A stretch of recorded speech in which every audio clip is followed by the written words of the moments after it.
nandito po tayo ngayon sa may Recto. At kung napapansin nyo po, yung ating mga vendor dito ay natanggal na po. Etong area po na ito sa may South Star Drugs. Ayan, ito po yung South Star Drugs. Napakarami pong mga vendor na nakalatag dyan noon. Pero ngayon, nagkusa na po silang nagtanggal ng kanilang mga paninda. At nagkusa na rin po silang naglinis sa area na ito. Ayan, malinis na po yan at natanggal na po yung mga ibang vendor.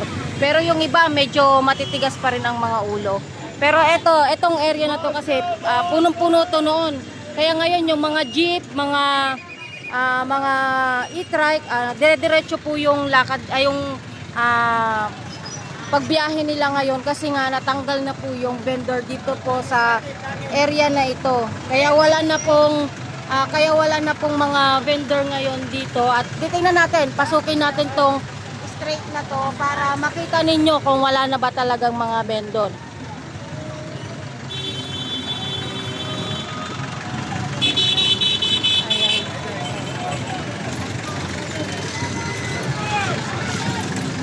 Ayan, kung napansin nyo, dito po na area, wala na po ito. Ayan, natanggal na po yan. Kung naalala nyo nung last na meron po yan. Tsaka sa kabila po, meron din po. Pero ngayon, okay na po siya. Ayan, kaya nakakadaan na po ng maayos yung mga sasakyan. Kaso nga lang, yung mga i-trike, marami nga lang. At ito po, wala na po yan dito. Dati kasi puno yan eh. Tapos dito po na banda, ayan, eto pong banda, wala na po. Kaya yung mga jeep natin is nakapark na po sila dyan para makapagpasakay po sila ng mga tao na pupunta sa kanilang destinasyon. Ayan, kaya okay na po itong area na ito. Wala na pong mga vendor.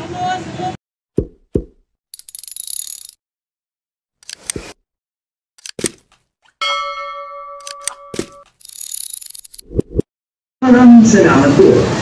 Kay mga ma'am sir, pasok na po kayo sa Micro Optics Optical Clinic Free Computerized Eye Check-up kung saan sa halagang 499 na may complete eyeglass package ka na with frame, lens, case at wiper. Maraming salamat po. Maraming ma'am sir, pasok na po kayo sa Micro Optics Optical Clinic Free Computerized Eye Check-up kung saan sa halagang 499 na may complete eyeglass package ka na with frame, lens, case at wiper. Maraming salamat po. Kanina nandito si Sir Tolentino tsaka si Kase. Lahat siya ginandulat yung mga vendor. Sila nag-utos sa bakit? Ano nangyari? Kung na tayo Maraming salamat po. Ayaw ni Kay mga ma'am sir, pasok na po kayo sa kailangan ba Optical Clinic Free Computerized Eye Check-up kung saan sa halagang 499 na may complete eyeglass package ka na with frame, lens, case at wiper. Maraming salamat po. Kanina nagtarin ko si Juan. Nilinis naman lahat ni Chairman. Wala akong masasabi kay Chairman Cambre. Alas 8 pinagligpit kami. Lahat yan tinanggal ni Chairman Cambre. Hanggang doon sa kabila. Hindi na niya sakop yung kabila pero sinakop niya. Nilinis niya lahat yan. Malinis sa malinis. Hanggang alas 2 siya. Alas 2 ata ng madaling araw. Nag-balpay siya nilinis. Naglinis. Sobrang dami pa. Sa night market niya, di ba, Day? Kaya nang wala na siyang papagay.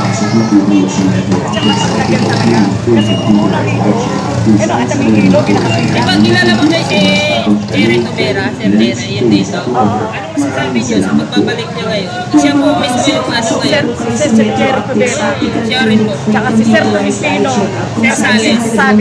the best sila. Talagang talagang sinabi nilang hindi. Maraming salamat po. Pag sinabi nilang maglagay kayo ng basura sa pinakaano nyo, ako, tiyatsaga, may kuwa pa nga ako sa vlogger. Bawat isa yan, dinadam mo yung mga basura. Dahil yun ang putos ni Mayor nung araw na nakita. Maraming salamat po. Yun ang putos. Ay mga master, pasok na po kayo sa Nay, kay Yorme, anong masasabi mo na sa pagbabalik ni Yorme? Maraming salamat. Dahil kahit dyan siya punta sumasama ako. Nagpunta siya sa road dito sa Gagalangin.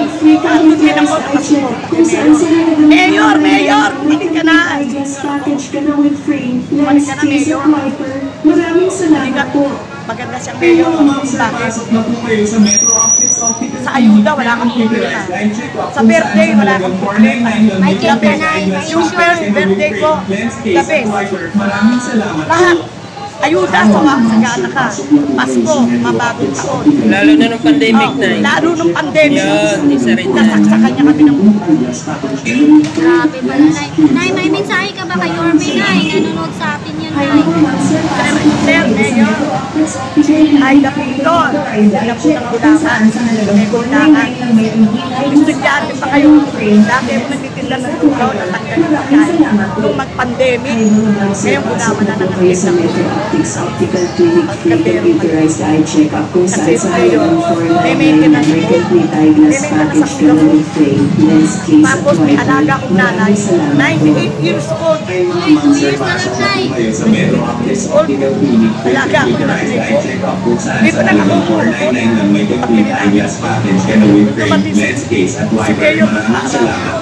Ayuda niya. Kay Maya, hindi kami nagsisili. Kaya wala akong masasabi. Ako mismo talaga nag-mayor. Yan ang plakan ko, Mega. Kahit sinahaway ako.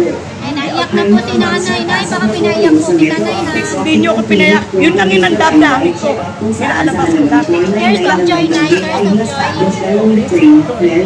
Salamat, Nanay. Nay, bakit pala naglatag dyan kanina? Ano yung sinabi mo sa kanya? Pinanis ko po. Sabi ko, kuya, hindi na po yun dyan. Nilinis kami ng chairman, bawal na. Kasi po nangyari dyan. Lahat po kasi nung mga kuraot, hindi po lahat nagkakaya. Ginawa ko naman po, ako po yung nangangasiwa. Yung may-ari ng building. Alam mo may-ari, matagal na ako nito. 15 years old. Nandito na ako sa kulangan na to. Ngayon 72 years old na ako. Ano po yung masasabi nyo sa mga vendor na nagpusa na pong nagtanggal ng mga paninda nila? No comment na po dyan. Hirap po mag-comment. Ay mga ma'am, sir, pasok na Mayroon po po kayo tayo sa mag-comment. Metro Optics Kasi, Optical Clinic free computerized siyempre, eye nag-ingat tayo. check-up kung Unang saan sa matanda na. halagang 499 Wala akong may ginawang complete eyeglass package ka na with masama. frame, lens, case, at Gusto ko wiper. rin mas Maraming makapagtinda. salamat po. Dapat ako Ay magawa. mga ma'am, sir, Gusto pasok mayor na po na kayo atin sa yan. Metro Optics Optical Clinic free Kaya, computerized isa ka na eye mayor check-up na kung iiyak. saan sa halagang Kasi sinasakit ko ng istorya ko. Kaya yun na eh, lahat ng ano sa senior citizen, ibabalik niya yun. Yun na. Nag-aaral pa lang si Yung Mayor. yung pension May yun. malakas ang kauka ng itchip dyan. Yan, kumakain siya ng lugaw. Magtinda ng lugaw. Kumakain pa ng lugaw. Maliit pa ako noon, nag-aaral ako sa maas. Hindi ako nakatapos sa pag-aaral. Kasi ka namatay yung tatay ko. Nanay ko, 98 years old. Dalang bubot ako. Ulam. Ngayon, masaya pag nakakuha ng ayuda. Masaya pa din. Mga dilata ni Mayor at ang bigay. At birthday.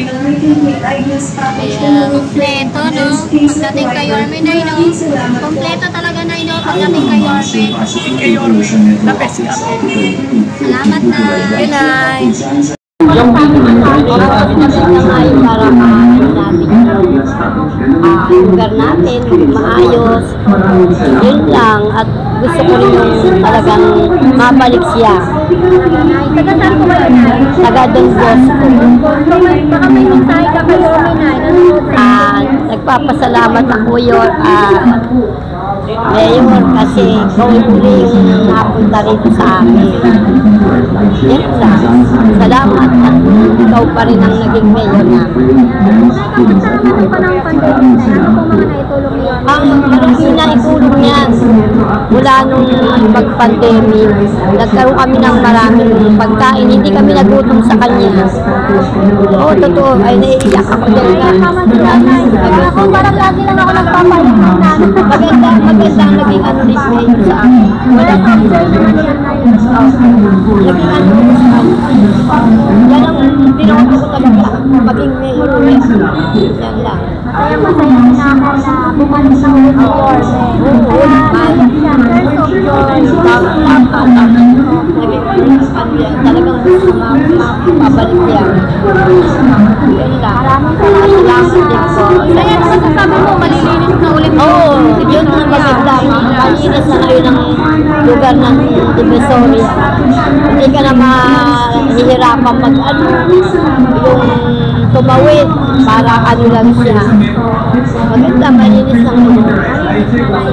Kahit wala pa si Norme, talagang mga chairman po, talagang naglilinis. Opo. Maganda nga po yun. Salamat. Salamat. At Viber, maraming salamat po.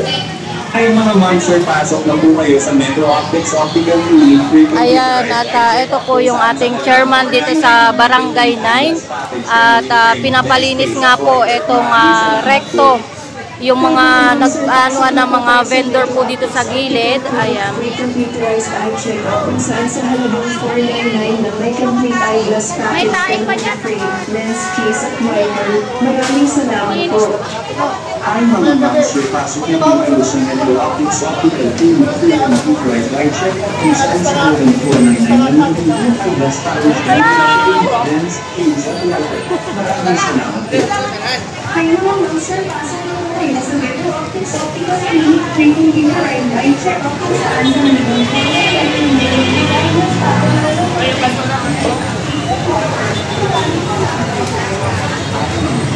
Ayan, kasama po natin ang ating chairman dito sa Barangay 9 para ikutin po yung kanyang area na mga nasasakupan dito. At napansin nyo po yung mga vendor ngayon, wala na.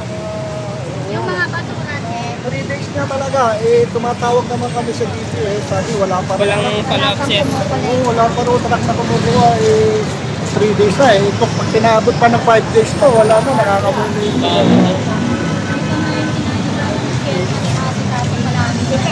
So, gagawin ko na lang ng parang mamayang gabi, sako-sako ko na lang sila, magkahanap na lang ako ng maganda mo na maglalagyan para gano'n. Dito, lalo rito, ito yung iniingatan namin kalsada kasi ito yung... Ano yun, sir? Kayong gagawa? Kayo po, voluntary kayo? Oo, kukunin na lang namin, ayusin namin, maghahanap muna ako ng paglalagyan na isang na lugar na hindi masyadong... Kasi dito, hindi pwede rito, malaking kalsada to Oo, ito yung primera na kalsada rito, dito sa Sierra, di ba? So, ang gagawin namin, katulad yan. Gagawa na lang namin ng paraan yan. Bali yung mga vendor, sir, nagpusa na lang po sila na magtanggal dito sa area. Sinabihan na natin sila na ayaw ko pa naman na kailangan na antay pa natin si Yorme. Kasi ang angat lang naman ni Yorme, kalinisan dito, di ba? Tama. So, magmula nung hindi, bago mag-eleksyon, kinausap ko na sila na bago upo si Yorme, natin mo na sila, nililisi mo na sila dyan. Kaya So, po pala nagwala sila Yung lang. layunin lang naman ni Yorme, kalinisan, lalo na yung mga Sa yun, road. sir. Sige, sir. Ayan po mga sabi ni Chairman. Sikatuhin yung mga basura dito. Dahil presence na yan, tinatawagan, wala pa rin pumukolekta. Lalo na dito kasi daanan. Umulan na ngayon. Ayan po yung mga basura ngayon dito. Ganito yung itsura sa Barangay Kalsada. Kasi ito yung main na kalsada, ito yung national road na kalsada. Daanan talaga ng mga tao, mga talaga. Pag napansin nila na ganito, maganda para sa kalsada. So, ito kagabi lang to Kung naglinis kami dito sa area ng Kuban, ng Bandula, sa mga Sir, vendors. nakita doon ni Sir Salis kanina, sir. Chef, pwede ba namin, pwede nyo ba kami samahan na pa ganun para ipakita natin na wala na talaga yung mga vendor dito sa area? Ayan, kasama po natin ang chairman ng Barangay 9. Di ba, malinis na to? Opo. Malinis na to dati nung kapanahon namin na yun, tsaka ni Sir Tubera. Ayun nga, sir. Kami nila Sir Tubera naglinis dito So, ito ang administrasyon nila. case at driver. Maraming salamat po. So, Hi mga ma'am sir, pasok na po kasi kayo sa dilinis na namin eh. Oo nga sir. Tapos may nakabit I check out kung saan choice sa kami. Siyempre kasi doon sa... package ka ng lens, case at wiper. Maraming Kaya salamat ito, po. sinamantala ko. Pagka manalo na yun, malinis pa rin. Mabilis din sila no, nagtanggal. Oo. Isang araw lang, tanggal agad. Ito oh, itong Mga masipasok na po kayo sa Metro Outfits Optical Clinic and computerized eye check-up kung saan sa halagang 499 lang may complete eyeglass package ka ng with frame lens case at wiper. ngayon wala na. Wala na, nilinis naman namin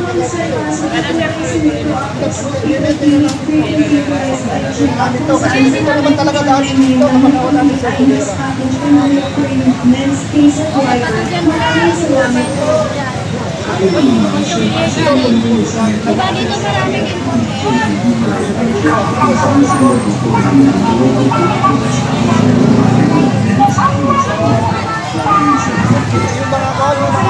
Yung mga residente na dumadaan dito, yung makakatalo. Hindi na po mahirapan. Ako, nagpapasalamat yung mga barangay ko, mga kabarangay ko kasi nanalo si Walter. Kaya nga. Oo, maibabalik ko naman yung kalinisan dito sa sasakupan ko. Chef, bago po tayo matapos, ano pong pangalan nila sir? Chairman Gabriel Cambri ng Barangay 9. Thank you po. Maraming salamat.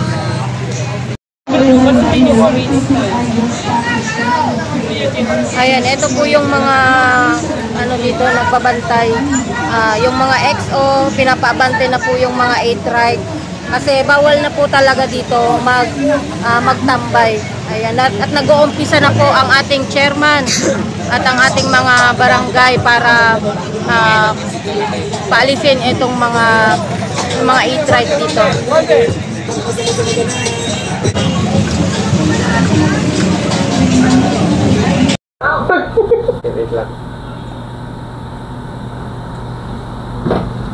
Good afternoon, Chairman Cambri. Cambri. Ulit. Good afternoon po, Chairman Cambri. Napansin lang po namin ngayon na medyo umayos na po yung Divisoria dito sa may area ng Wanluna. Nasakop nyo po. So, paano po yung naging coordinations po nito?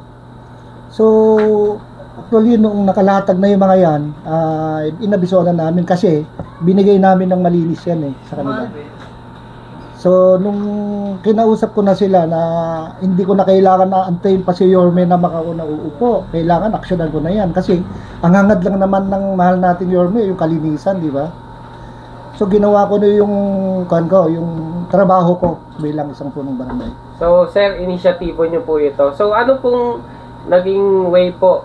Paano nyo po na-clear po yung area na yan? Meron bang pagtutol yung mga yung mga vendors po? Actually, wala naman kasi nasa pakiusap. Alam naman nila na hindi naman sa kanila yung kalsada.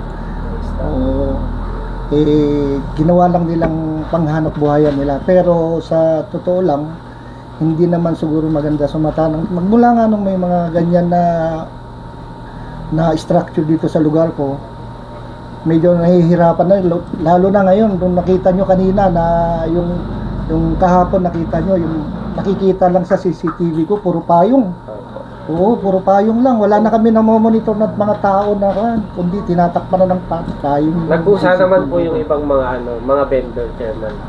Nagkusa naman sila nung kagabi yung operation namin, nung nag-announce na ako na mag-clearing na kami, yung kanya-kanya ligpit na rin sila kasi alam na nila.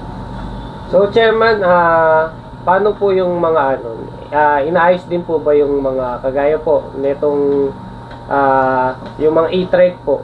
Usually yun po kasi yung mga nagiging problema. Ano po yung solution po doon?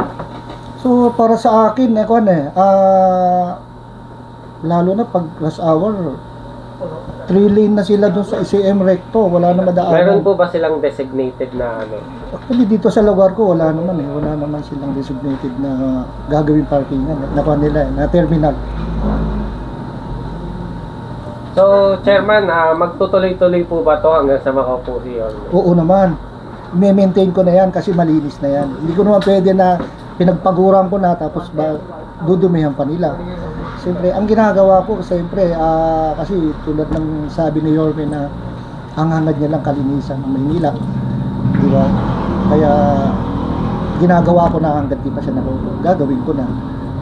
Inspired by Yorme po.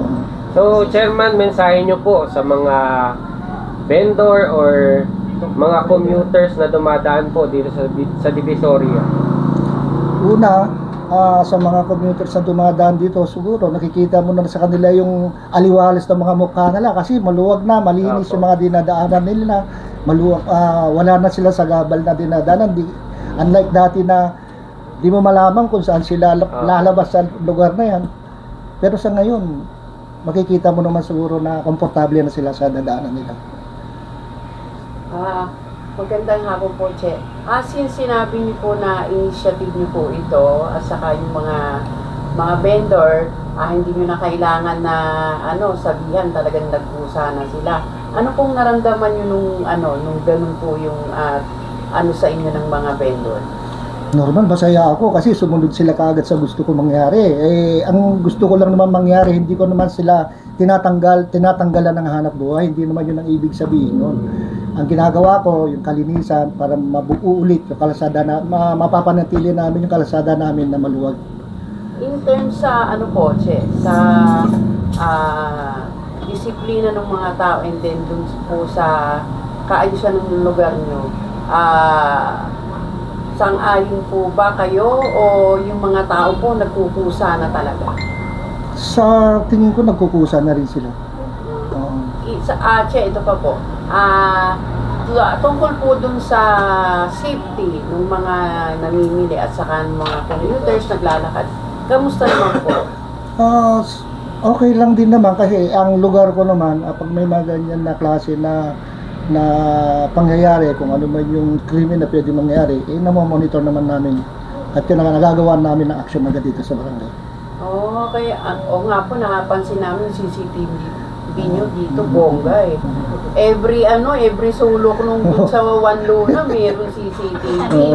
Kaya po yung mga tolongges medyo ilag na sila. Yun. Che, ano po yung masasabi niyo sa mga pwede niyong gawin sa basura? Yung ilang araw na rin po na natin. Isa pa rin yan sa nagiging problema namin dito sa barangay. Biro nyo, 3 araw na hindi kami kinukuhanan ng basura. So yung mga residente, mga establishment, tulad dyan sa CM Recto, nagko-complain na talaga. Halos lahat sila tumatawag na sa akin. Kaya ginawa ko, lumutang na lang ako sa kanila para ipaliwanag. So ang magagawa lang ng barangay dyan siguro, wala naman kaming dumpset na talaga pagtatapunan yan. Kaya maghahanap muna ako ng designated na lugar na hindi sila maapektuhan sa tambak na basura. So ang gagawin namin dyan, isako-sako na lang namin mamayang gabi siguro. Kasi yan, nagpe-prepare na kami para maisako-sako na namin doon, ilalagay na namin sa magandang lugar na hindi naapektuhan sila.